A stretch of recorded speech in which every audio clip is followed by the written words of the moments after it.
dans chaque génération, il y a une yeshiva avec des élèves et un maître qui s'occupent dans leur endroit de innover dans la Torah des véritables innovations.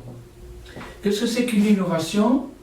Une innovation, c'est de faire sortir d'un texte ou d'une situation une idée qui était cachée de façon virtuelle et qui n'était pas compréhensible à première lecture ou à première audition. Donc, cette idée-là, elle était cachée, et maintenant, on est allé la débusquer, on est allé la chercher, et on l'a fait apparaître au grand jour, et c'est ça ce qui s'appelle une innovation. Non pas qu'on ait créé de toutes pièces quelque chose, mais c'est plutôt qu'on a découvert et fait révéler, fait jaillir quelque chose qui existait déjà, mais qui était caché. Et qu'est-ce que c'est que les innovations dans la Torah, les nouvelles innovations dans la Torah?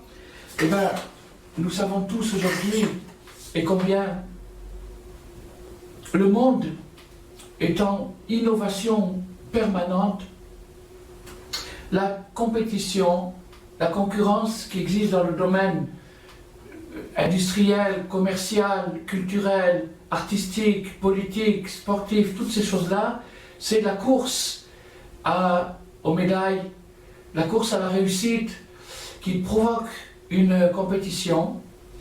Et cette compétition, naturellement, elle entraîne avec elle un très grand stress, mais elle permet aussi de faire jaillir des découvertes.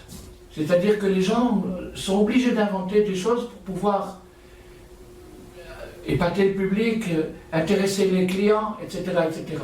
Donc la course à l'innovation, elle est permanente dans le monde profane qui nous entoure.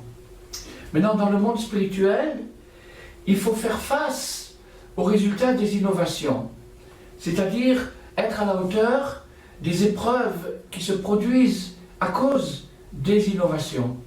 Je parle un petit peu d'une manière énigmatique, mais je vais être très très clair, je vais essayer d'être très très clair, tout en gardant l'honneur de chacun et sans rentrer dans la moralisation, en essayant tout simplement de tendre une perche au nom de Rabbi Nachman et de Rabbi Nathan, de tendre une perche à ceux qui veulent s'en sortir et qui veulent faire face aux innovations, à toutes ces choses, à toute la technologie, à tout ce qui se crée, qui se présente, qui se propose dans le monde aujourd'hui à cause de cette compétition, à cause de ces inventions.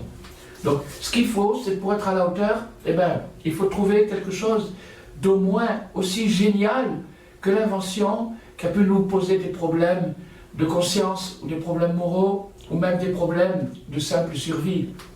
Il arrive dans certains cas que cette technologie se tourne à l'encontre de l'homme et le prive des joies les plus simples, du bonheur habituel, parce qu'elle propulse son imagination dans des domaines qu'il n'arrive plus à gérer.